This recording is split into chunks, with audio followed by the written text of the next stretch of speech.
ছাত্ৰ-ছাত্ৰীসকল, আজি আমি এটা নতুন পাঠ আৰম্ভ কৰিম। তোমালোকৰ পাঠ্যপুথিৰ অষ্টম অধ্যায়ৰ পাঠটোৰ নাম হৈছে ত্ৰিকোণমিতিৰ পৰিচয়, ইন্ট্ৰডাকশ্যন টু ত্ৰিকোণমিতি। আজি আমি এই পাঠটোৰ বিষয়ে আলোচনা আগবঢ়াম। প্ৰথমতে আমি এই ত্ৰিকোণমিতি শব্দটোনো ক'ৰ পৰা আহিছে সেইটো আমি আলোচনা কৰি লওঁ। এই ত্ৰিকোণমিতি শব্দটো গ্ৰীক ভাষাৰ ত্ৰি, গণ আৰু মেট্ৰন এই তিনিটা শব্দৰ পৰা আহিছে।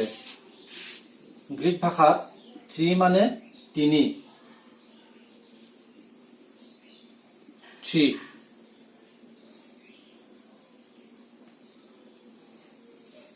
গণ মানে বাহু,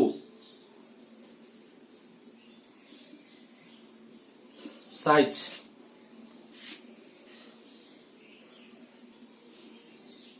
মেট্ৰন মানে জোখ,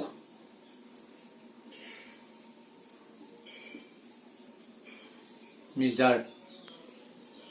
এই তিনিটা শব্দৰ পৰা এই ত্ৰিকোণমিতি শব্দটো লোৱা হৈছে। এই ত্ৰিকোণমিতি হ'ল ত্ৰিভুজৰ কোণ আৰু বাহুৰ সম্পৰ্ক আলোচনা কৰা এটা বিষয়। এই অধ্যায়ত আমি সমকোণী ত্ৰিভুজৰ সূক্ষ্ম কোণবিলাকৰ সাপেক্ষে বাহুবিলাকৰ অনুপাতৰ বিষয়ে আলোচনা কৰিম আৰু এই অনুপাতবিলাককে কোণৰ ত্ৰিকোণমিতিক অনুপাত বুলি কোৱা হয়। ত্ৰিকোণমিতিক অনুপাত। আমি এটা সমকোণী ত্ৰিভুজ লওঁ।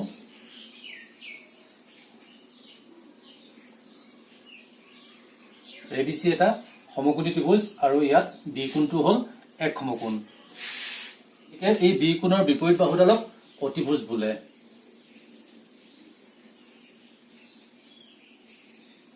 ইয়াক ইংৰাজীত কোৱা হয় হাইপটেনিউজ, সেয়েহে মই ইয়াত H বুলি লিখিছো চমুকৈ। এতিয়া এ কোণৰ সাপেক্ষে BC বাহুডাল হ'ল এ কোণৰ বিপৰীত বাহু। ইয়াক আমি এনেধৰণে কম, এ কোণৰ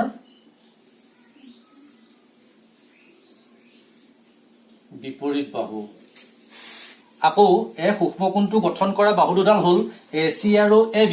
ইয়াত AC হ'ল অতিভুজ, AB ক এ কোণৰ সন্নিহিত বাহু বুলি কোৱা হয়।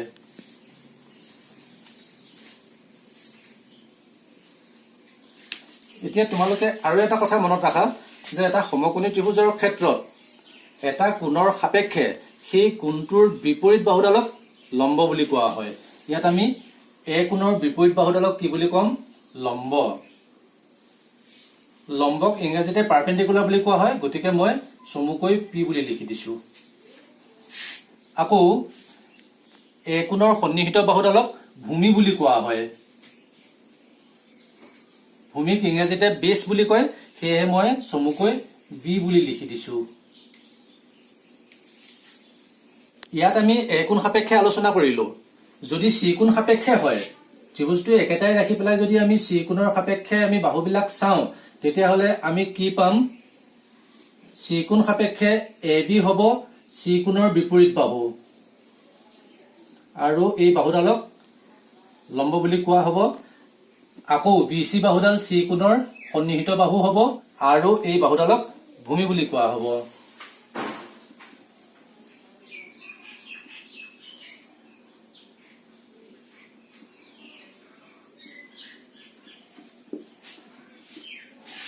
এতিয়া আমি সমকোণী ত্ৰিভুজৰ বাহুবিলাকক জড়িত কৰি কিছুমান নিৰ্দিষ্ট অনুপাতৰ সংজ্ঞা আমি আগবঢ়াম আৰু এইবিলাকক ত্ৰিকোণমিতিক অনুপাত বুলি ক'ম।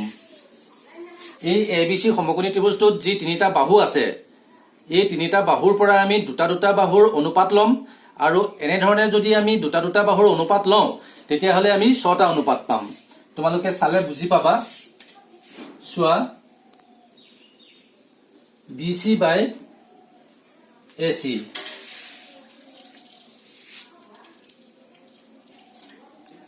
AB by AC, BC by AB,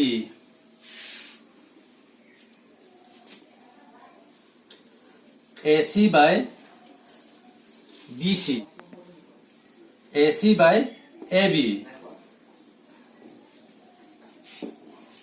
আৰু আমি পাওঁ AB by BC।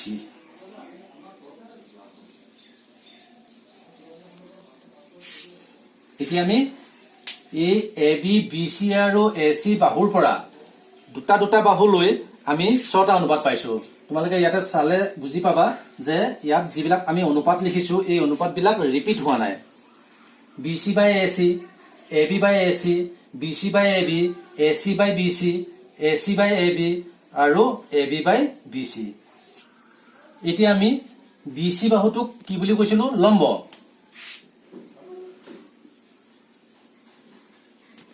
ইয়াক আমি P সিম্বল দিছিলো। আৰু AC বাহুক কি বুলি কৈছিলো? অতিভুজ।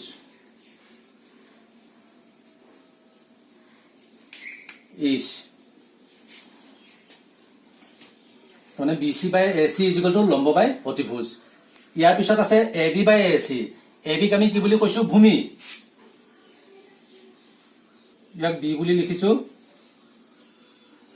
তাৰ পিছত আছে AC। AC হল অতিভুজ। ইয়াক H বুলি লিখিছো। ইয়াৰ পিছত আছে BC by AB। BC হল লম্ব। P বুলি লিখিছো। আৰু AB হল ভূমি। B বুলি লিখিছো। ইয়াৰ পিছত AC by BC। AC হল অতিভুজ।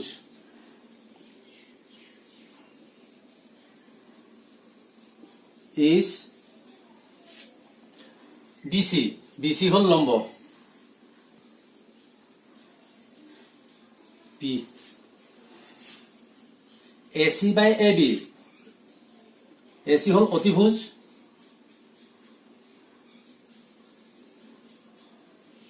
H AB হল ভূমি।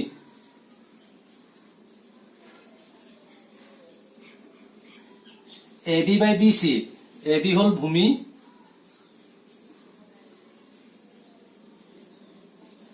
আৰু BC হল লম্ব। এতিয়া অনুপাতবিলাক আমি কেনেধৰণে পালো? লম্ব বাই অতিভুজ, ভূমি বাই অতিভুজ, লম্ব বাই ভূমি, অতিভুজ বাই লম্ব, অতিভুজ বাই ভূমি, ভূমি বাই লম্ব। এতিয়া আমি লম্বডালক কি বুলি কৈছিলো? এ কোণৰ বিপৰীত বাহু। গতিকে মই ইয়াত লিখো এ কোণৰ বিপৰীত বাহু বাই অতিভুজ। ইয়াৰ পিছত ভূমিক আমি কি বুলি কৈছো? এ কোণৰ সন্নিহিত বাহু।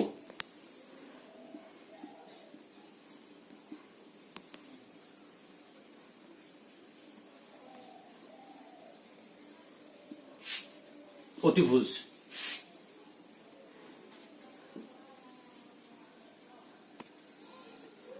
তাৰপিছত আছে লম্ব বাই ভূমি। লম্বডালক আমি কি বুলি কৈছো? এ কোণৰ বিপৰীত বাহু।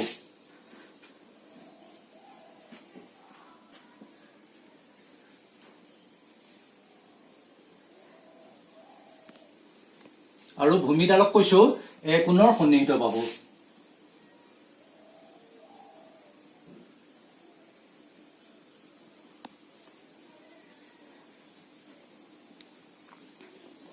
ইয়াৰ পিছত আছে অতিভুজ বাই লম্ব।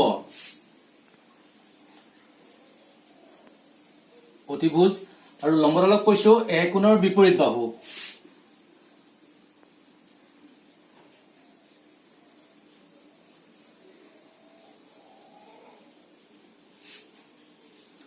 ইয়াৰ পিছত অতিভুজ বাই ভূমি।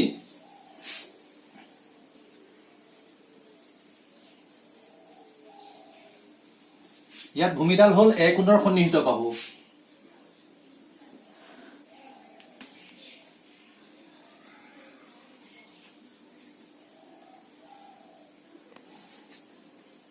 তাৰপিছত আছে ভূমি বাই লম্ব।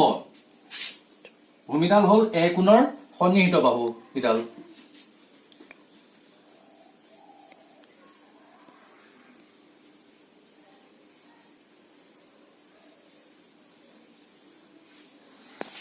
লম্ব হল এ কোণৰ বিপৰীত বাহু BC।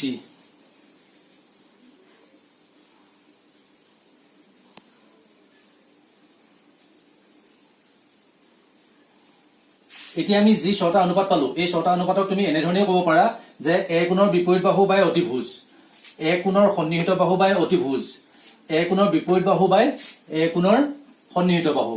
এনেধৰণে তুমি ক'ব পাৰা। এতিয়া আমি এই বাহু তিনিটাৰ পৰা যি 6টা অনুপাত পালো, এই 6টা অনুপাতৰ নিৰ্দিষ্ট নাম আছে। এই অনুপাতটোৰ নাম হ'ল এ কোণৰ সাইন।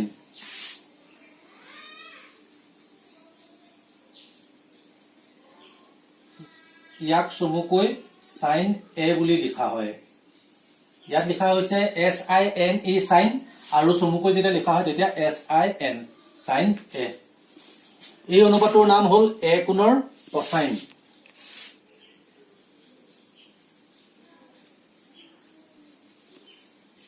ইয়াক চমুকৈ লিখে কস এ। এই অনুপাতটোৰ নাম হ'ল এ কোণৰ টেনজেন্ট।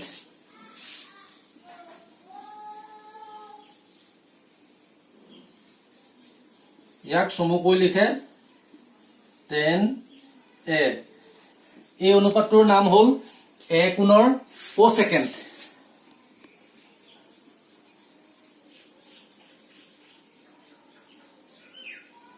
ইয়াক চমুকৈ কয় কসেক এ। এই অনুপাতটোৰ নাম হ'ল এ কোণৰ ছেকেণ্ড।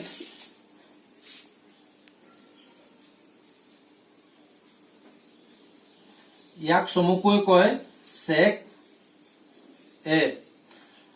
আৰু এই অনুপাতটোৰ নাম হ'ল এ কোণৰ কোটেনজেন্ট।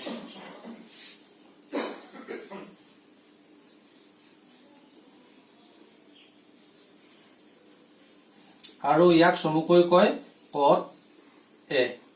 ইয়াত আমি যিহেতু এ কোণ সাপেক্ষে আমি ত্ৰিকোণমিতিক অনুপাতবিলাক লৈছো, সেয়েহে আমি ইয়াত লিখিছো সাইন এ, কস এ, টেন এ, কসেক এ, সেক এ, কট এ। যদি আমি চি কোণ সাপেক্ষে লওঁ তেতিয়াহ'লে আমি লিখিম যে sine C, cos C, tan C, cosec C, sec C, cot C, আমি এনেধৰণে ক'ম।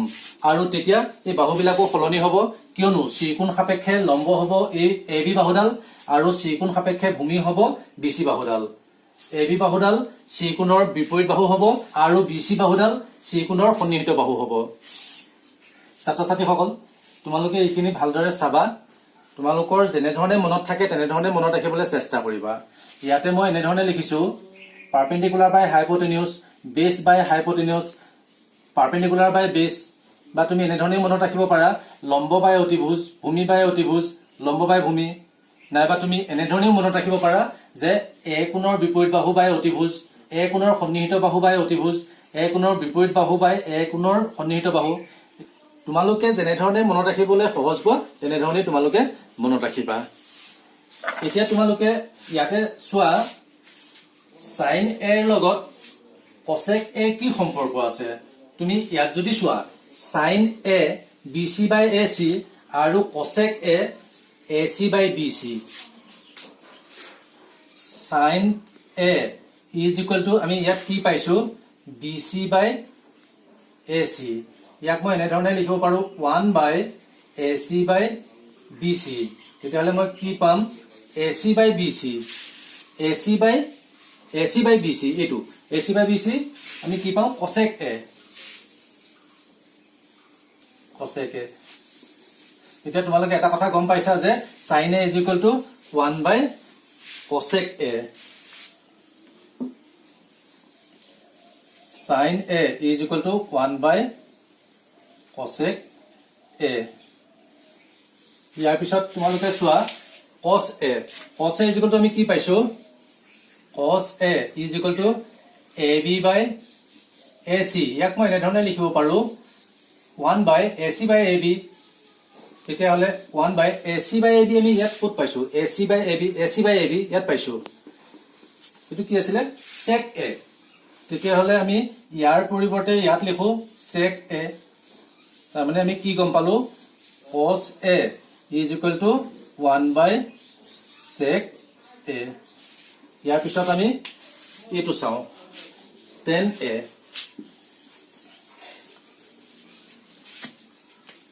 Ten A is equal to আমি কি পাওঁ B C by A B. এইটো আমি এনেধৰণে লিখিব পাৰো A B by B C. তেতিয়াহ'লে আমি কি পাওঁ 1 by A B by B C ক'ত পাইছো আমি A B by B C. আৰু A B by B C মানে কি কট এ। এইটো মই লিখো কট এ। তেতিয়াহ'লে আমি কি পালো tan A is equal to 1 by cot A. আকৌ তোমালোকে চোৱা tan A is equal to আমি কি পাইছো মই চিত্ৰটো আঁকি লওঁ তেতিয়া তোমালোকে সহজ পাবা A B C B কোণ এক সমকোণ tan A is equal to BC by AB BC by AB ইয়াক মই এনে ধৰণে লিখো BC by AC AB by AC আমি এনে ধৰণে লিখিব পাৰো এতিয়া তোমালোকে ইয়াত চোৱা BC by AC এটো BC by AC মানে আমি কি পালো sin A আৰু AB by AC কি পাম আমি cos A তেতিয়া হলে আমি কি গম পালো যে tan A is equal to sin A by cos A আকৌ তোমালোকে চোৱা ইয়াত আমি কি লিখিছো sin A is equal to 1 by cosec A ইয়াৰ পৰা আমি কি পাওঁ sin A into cosec A is equal to 1 ইয়াত লিখিছো cos A is equal to 1 by sec A ইয়াৰ পৰা পাওঁ cos A into sec A is equal to 1 আকৌ আমি ইয়াত লিখিছো tan A is equal to 1 by cot A তেতিয়া হলে আমি কি পাম tan A into cot A is equal to 1 ছাত্ৰ-ছাত্ৰী সকল তোমালোকে এই সম্পৰ্ক কেইটাৰ পৰা এটা কথা গম পাইছা যে cosec A sec A আৰু cot A ক্ৰমে sin A cos A আৰু tan A অন্যন্য এতিয়া তোমালোকে এইখিনি মনত ৰাখিবলৈ চেষ্টা কৰিবা তোমালোকে নিশ্চয় আজি পাঠখিনি বুজি পাইছা আৰু এইখিনি তোমালোকে জানিলেহে ত্ৰিকোণমিতিৰ সমস্যাসমূহ সমাধান কৰিব পাৰিবা ছাত্ৰ-ছাত্ৰীসকল আজিৰ পাঠদান আমি ইমানতে সামৰণি মাৰিব ওলাইছো ধন্যবাদ